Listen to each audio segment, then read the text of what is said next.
Assalamualaikum teman-teman, perkenalkan saya Fitri Dayana, kelas A1 dengan NIM 19010039, Prodi Bimbingan dan Konseling Mahasiswa IKIP Siliwangi. How are you feeling? Bagaimana perasaan kamu sekarang? Apalagi bahagia, kecewa, sedih, apa marah? Di sini saya akan menjelaskan mengenai tentang consistent self-love.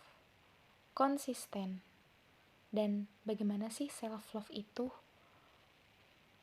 Harus bagaimana gitu self-love itu? Nah, konsisten. Konsisten itu artinya jelas, tepat dalam menentukan pilihan, tidak labil, dan bisa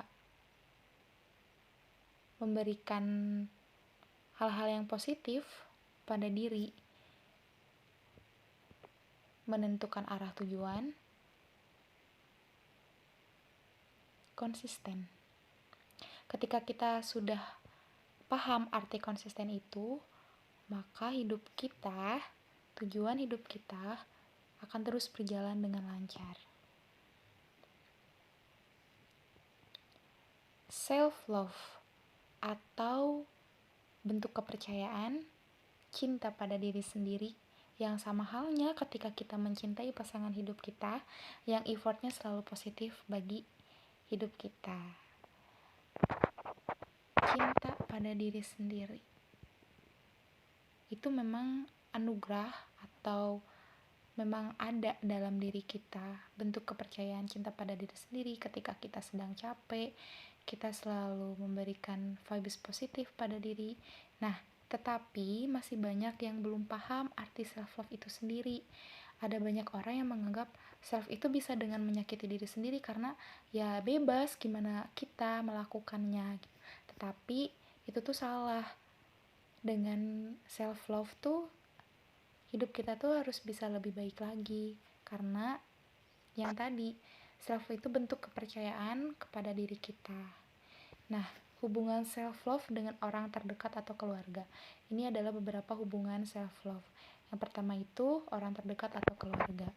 Sangat berhubungan, dikarenakan perkembangan seorang individu itu tergantung bagaimana keluarganya.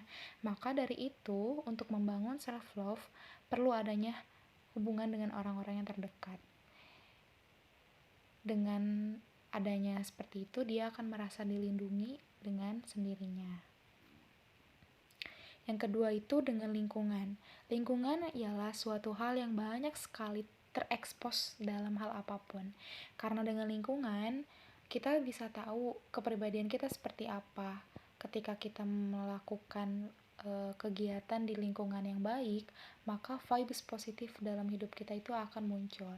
Tetapi ketika kita dalam lingkungan yang kurang baik, maka self-love yang kita dapat dalam diri kita itu kurang baik juga. Nah, yang ketiga itu hubungan pada diri sendiri. Diri sendiri merupakan rumah ketika pulang. Karena apa? Karena diri sendiri itu banyak sekali menyimpan rahasia. Maka dari itu self-love yang paling berhubungan ialah diri sendiri. Karena diri sendiri itu tahu apa yang kita inginkan, tahu apa yang kita butuhkan, tahu bagaimana kita harus melakukan hal apapun itu dengan baik. Nah, tetapi self-love juga bisa dipecahkan oleh keluarga. Karena apa? Ketika keluarga kita melakukan adanya perbedaan, maka pendapat cinta yang ada pada dalam diri kita itu tidak ada sepenuhnya. Jadi malah hancur kayak gitu. Yang tadinya percaya akan adanya cinta, ketika keluarga itu jadi hancur, maka self-love pada diri kita itu tidak ada. Nah, cara self-love terbaik untuk diri sendiri, yang pertama itu memberikan ucapan terima kasih kepada diri sendiri, berikan me time untuk diri sendiri, beri jarak untuk bisa menyesuaikan dalam kondisi apapun, rangkul diri sendiri dengan cara memeluk dengan kedua tangan, dengan berikan kata-kata motivasi atau semangat. Dengan memberikan kata-kata motivasi semangat itu adalah cara yang terbaik untuk mencintai diri kita sendiri. Sayangi diri kalian sebelum menyayangi orang lain. Tetap semangat dan terus berikan vibes positif dalam hidup. Karena self love yang terbaik adalah ketika kita bisa memberikan hal-hal yang positif dalam hidup kita sendiri. Tetap semangat dan terus berjuang, berikan kata-kata positif dalam hidup.